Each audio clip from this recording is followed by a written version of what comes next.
Tired of messy spreadsheets and struggling to visualize your team's time tracking data? I'm here to show you how to embed those beautiful Clockify charts directly into your Notion workspace.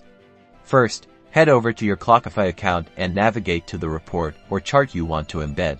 Once you've found your desired chart, look for the Share or Embed option. It usually looks like a chain icon or a share button. Click on it. In the sharing options, you should find an embed code, often in the form of an iframe. Copy this embed code to your clipboard.